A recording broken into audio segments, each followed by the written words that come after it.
chilling assassinations and attempts that rocked America. They were icons, leaders, beloved figures. They were also targets. Dive into the stories of 7 notorious assassins and assassin attempts that shook America, their motives, the shocking aftermath, and the lingering mysteries that still haunt us. The unexpected attempt on former President Donald Trump.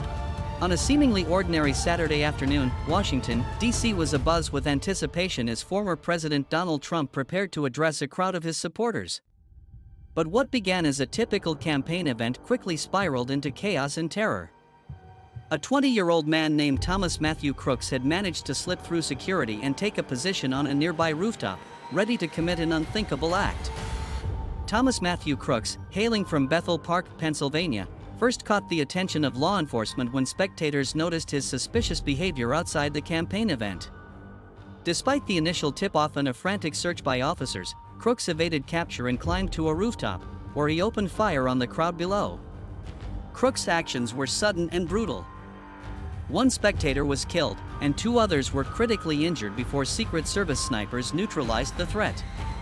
As President Trump was rushed off the stage, his face smeared with blood from a wound to his right ear, the nation held its breath.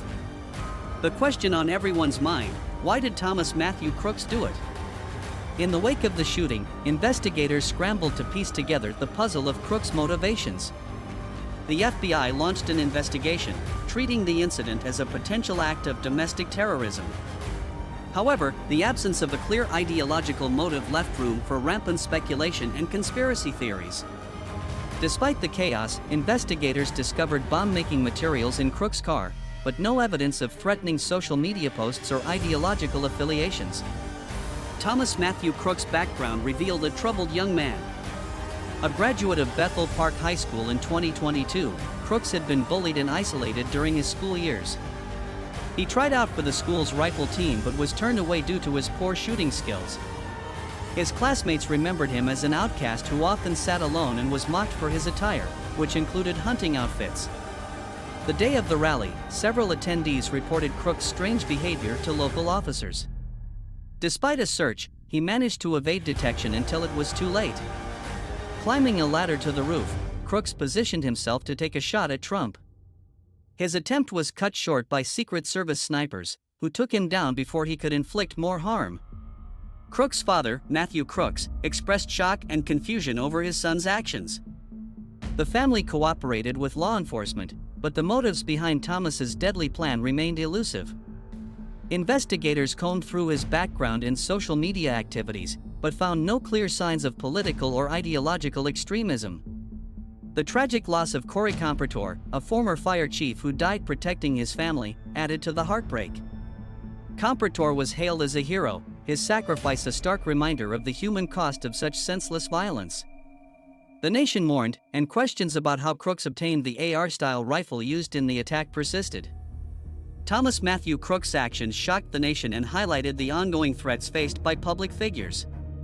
As investigators continue to uncover the reasons behind his attempt on Trump's life, we are reminded of the importance of vigilance and the impact of mental health on the actions of individuals.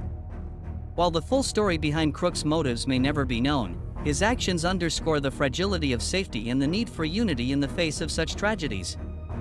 James Earl Ray and Martin Luther King Jr. April 4, 1968. The civil rights movement was at its peak, and Dr. Martin Luther King Jr. stood as its beacon of hope. A powerful orator and advocate for nonviolent protest, Dr. King had inspired millions with his vision of equality and justice. But on this fateful day, his life would be tragically cut short by a single bullet.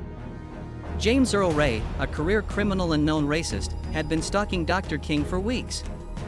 Ray, who had escaped from prison the previous year, harbored a deep-seated hatred for the civil rights leader. His motivations were a blend of personal vendetta and misguided beliefs about race and power. Ray checked into a boarding house across the street from the Lorraine Motel, where Dr. King was staying. He positioned himself in a shared bathroom, from which he had a clear view of the motel balcony. At 6:01 p.m., as Dr. King stepped outside his room, Ray took aim and fired a single shot, striking Dr. King in the neck. The nation was plunged into grief and chaos as news of Dr. King's assassination spread. Riots erupted in cities across the United States, reflecting the deep-seated anger and frustration of a community that had lost its most prominent leader. Ray fled the scene, setting off a massive international manhunt. He was eventually captured at London's Heathrow Airport on June 8, 1968, trying to flee to Rhodesia, now Zimbabwe. Extradited to the United States, Ray was charged with murder and pleaded guilty to avoid the death penalty. He was sentenced to 99 years in prison. James Earl Ray's motivations remain a subject of intense debate. Was he acting alone, driven solely by his own hatred, or was he part of a larger conspiracy? Ray himself would recant his confession multiple times, claiming he was a pawn in a broader plot. Despite numerous investigations, the full truth behind Dr. King's assassination remains elusive. The assassination of Martin Luther King Jr. was a devastating blow to the civil rights movement, but it also galvanized efforts to continue his work.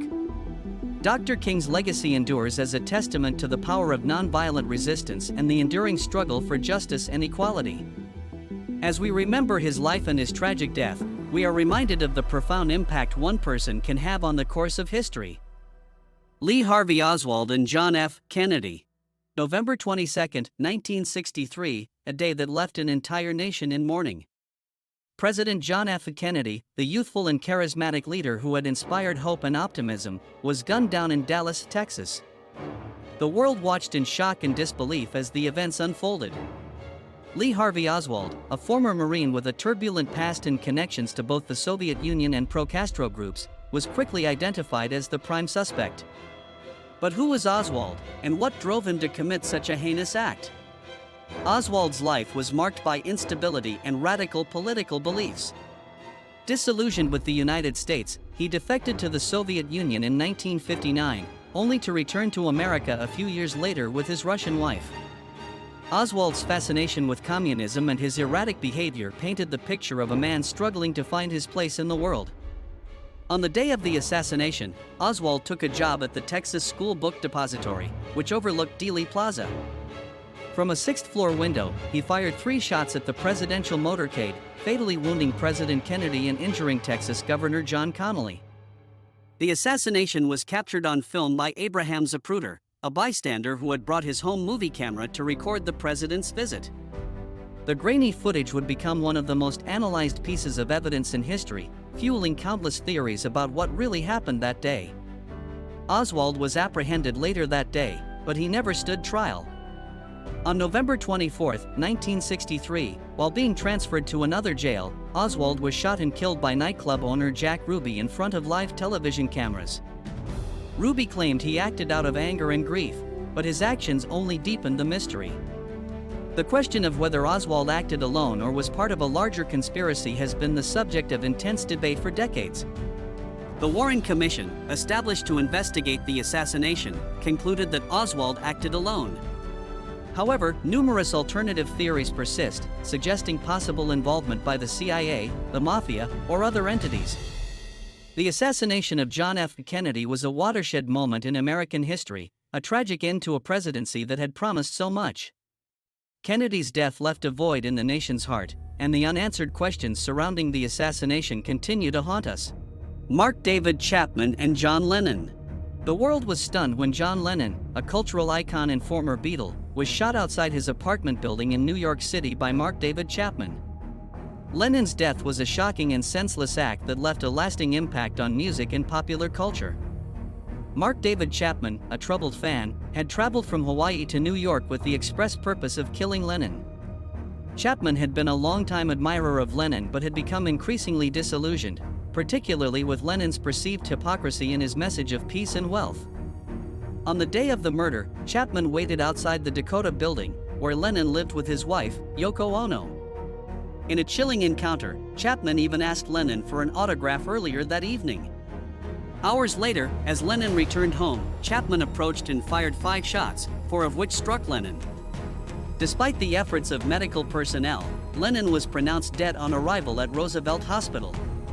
The news of his murder sent shockwaves around the world, with fans gathering outside the Dakota and across the globe to mourn the loss of one of music's most influential figures. Chapman remained at the scene, reading The Catcher in the Rye until police arrived. He later claimed he identified with the book's protagonist, Holden Caulfield, and saw himself as protecting the world from Lennon's perceived deceit. Chapman pleaded guilty to second-degree murder and was sentenced to 20 years to life in prison.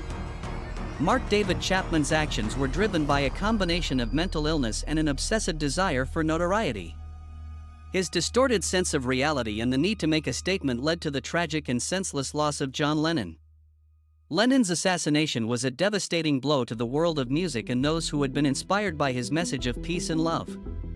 His death highlighted the dangers posed by individuals struggling with severe psychological issues and the impact of unchecked obsessions. Ronald Reagan. President Ronald Reagan was leaving the Washington Hilton Hotel after delivering a speech when shots rang out. The assailant, John Hinckley Jr., had a bizarre and twisted motive that shocked the nation.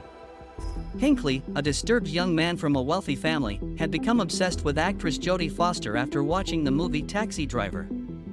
In a delusional attempt to win her affection, Hinckley decided to emulate the film's protagonist by committing a high-profile assassination. Hinckley meticulously planned the attack, purchasing a .22 caliber revolver and following the president's schedule.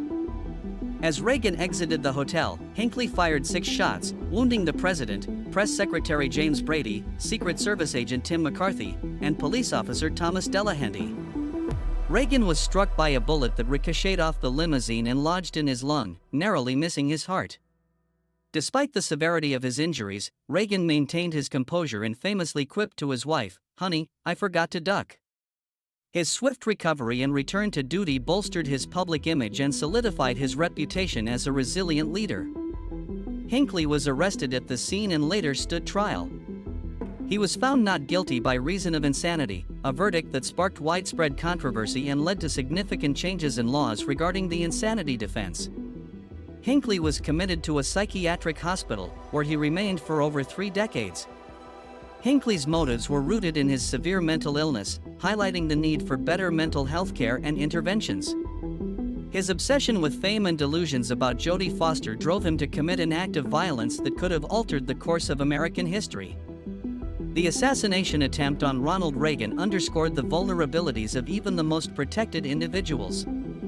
It led to increased security measures for the president and a heightened awareness of the risks posed by individuals with severe mental health issues. Reagan's resilience in the face of danger became a defining moment of his presidency, demonstrating his strength and determination. The stories of these assassins and their high-profile victims serve as poignant reminders of the fragility of life and the devastating impact of violence. Check out the next video on presidents who cheated death.